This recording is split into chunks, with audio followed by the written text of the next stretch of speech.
What did you study in your undergrad? Psychology, anthropology, and fine art. Okay. And you've moved now into the design program. What are you most interested in studying further, or at least going into industry? Ah, that's really hard to say. I want to explore a lot about solving real problems with design. So, like, not just what can I do with this new piece of technology or this new camera that's coming out, but how can I actually help people and design a new technology for them specifically? Okay. So, that's not super specific as like a topic, but Do you have particular groups that you want to focus on, or particular populations, as you say? yeah. So, I think it would be really interesting to focus on non-majority groups. I know this is already like hitting home already, but It's fine. but I think so many things are geared for the majority viewpoint that it would be more interesting maybe to see things from a different aspect and even to get the majority viewpoint to be skewed so they can see things through a different lens. I think that'd be really interesting. What do you think prevents that from occurring presently? Well, I think everything right now, media, video games, novels, most of it is still geared for the majority perspective and from that viewpoint. So when we're consuming most of those things already, it's hard to get out of it, I guess.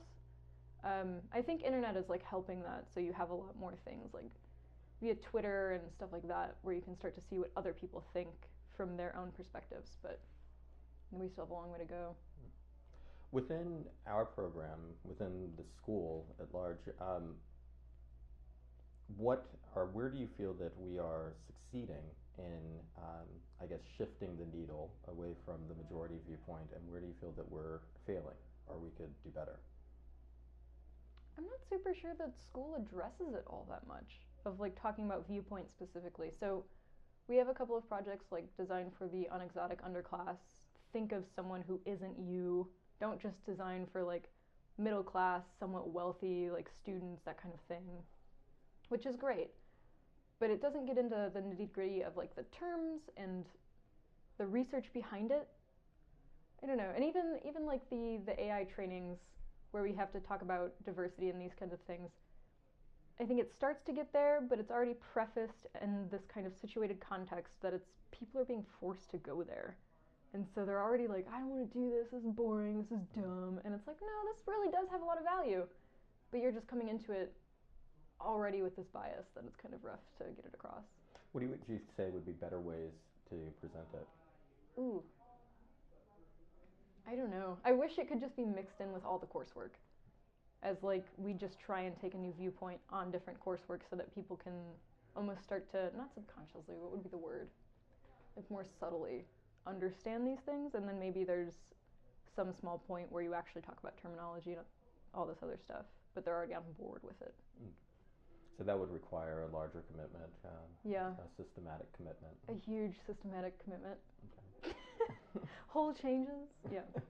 Well, no, that's fine, and that's in part the purpose of some of these projects, and this project in particular is to bring into light what the expressed desires, needs are of the student population, and how to make that happen. Um, so, speaking directly at the at the issues, how do you define something like inclusivity? It's a lot of different definitions depending on how you look at it. Okay. So, in what sense? I mean, in like a classroom setting, or I guess I can just go really vague and abstract. Let's do with organizational behavioral settings. So any organization structural system. So, I mean, there's so much here. Mm-hmm. This is like a book worth of stuff. Yeah, it is. It's a broad topic. Yeah, you have all the way at your individual level of just how you interact daily with people, just person to person. Making sure that you're not changing your behavior to people because of inwardly held biases that maybe you don't even know you have, but trying to discover those and kind of coming out and being like, I'm not going to talk to you differently because English is not your first language. Well, maybe I'll repeat things and be patient, but I should do that anyway.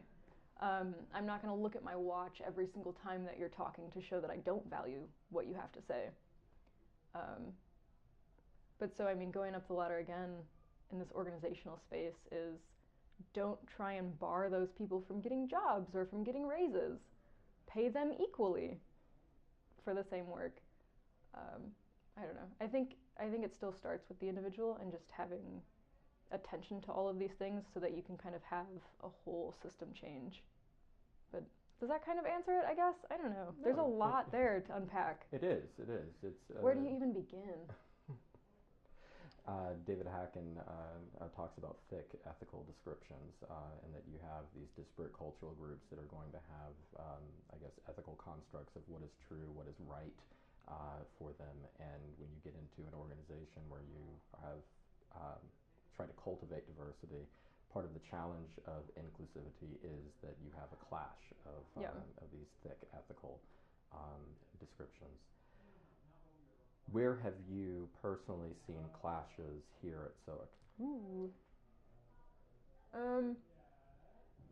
So I feel like there have been a couple of instances where I'm an AI with a few other AIs, obviously, okay. But some of them are international students. And I feel that when I make a mistake, it's overlooked and it doesn't matter. But when they make a mistake, it's like a federal case. It's like, how could you do this? Don't you read? Like, why aren't you paying attention? At least that's happened a couple of times, and I'm kind of like uneasy about it because that's not okay. When the other international AIs make a mistake, yeah. And is that coming from students or coming from faculty? That's coming from faculty. Okay. And so it's kind of this awkward space of, do I say something? What do I even say to that? Of just being like, hey, let's just foster an open environment so we can all ask questions. It's fine. Or, I don't know. Because and that's part of it too, is they'll totally agree with you on that point of we need an open environment where we can ask questions. But then if a certain kind of student asks a question, it's, well, how could you even be asking that question? It's like, well, you just agreed with me. But, so there's that. As a non-male person, I have experienced the, like, kind of condescending, just so frustrating things of, like, not to sound like a jerk, but I'm pretty smart. And so for me to go up to someone and, like, start a discussion with them, I probably respect what they're about to say, and I feel like they should respect what I have to say because I've done some thinking about it. But then when you get someone in a conversation where they, kind of bring it back to the very, like, rudimentary, it's like the Google thing. I mean, the different OSs. Mm-hmm. It's like, look, I've been doing this for a while. I know the basics already. Don't insult my intelligence by doing that. But then, I mean, it just kind of results in you not asking those questions to those people anymore or talking to them anymore. Yeah, I don't know. There's a lot of, like, small issues everywhere, I think, especially in SOIC. Have you been in environments where you've really seen it working, where it's almost as though everyone within that company or organizational culture just gets what it means to be aware? So I think I was almost at that point over the summer when I was at my internship in Chicago. And so it was a design agency. So a lot of, like, creative people that are already kind of more liberal as it is. And most of them were very well aware of, like, social issues, equality issues, stuff like that.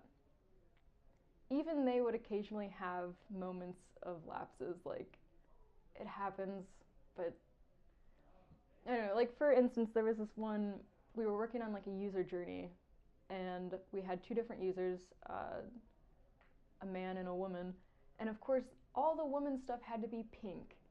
And so all the women in the office were like, does it have to be pink? You think it has to be that color? And they were just like, I don't see the problem with it, so I think we're just going to keep it. And we were like, such a small thing, but yet, like, just another small, I don't know. They add up, like, over time. Mm-hmm. But for the most part, they were really well educated about these kinds of issues. What encouragement would you give to a freshman or a transfer student, female student, coming into the tech field? Can I curse on this? You can. I don't know, just kind of have more confidence than you think you should. Like, if someone starts getting after you, just fuck off. Goodbye. Like, don't be afraid to be seen as the person that's like, oh, she's kind of a bitch. Just get shit done. Worry about yourself. I don't know. I feel like cursing really adds to the effect here. Um, but for real, I mean, you have to kind of have a pretty good backbone to be in some of these environments because otherwise you're going to be talked down to and just kind of trotted over. How have you been able to cultivate that? I don't know. See, so I've only taken one informatics class in undergrad and one CS class in undergrad. And the result of the CS class was I never wanted to take a programming class again because it was me and one other girl. And it was, ugh. But the informatics class I thought was actually pretty good because I had a lot of encouragement from like Nina Onesti. Um, Sorry, what was the question? I just started talking and then I forgot about what the question actually was. You're fine. How have you been able to cultivate Right. that sense of confidence? Yeah, so finding people that support you, like Nina. I've noticed that grad school is 1,000% different than undergrad. So grad school, everyone's kind of mutually supportive and everyone's here, and most people will be listening and be interested and open in what your viewpoint is and what you have to say, especially in something like HCI where we have to care about other people. But yeah, for undergrad, find people to support you and just keep doing things that you know you love so it doesn't matter what anybody else thinks about it.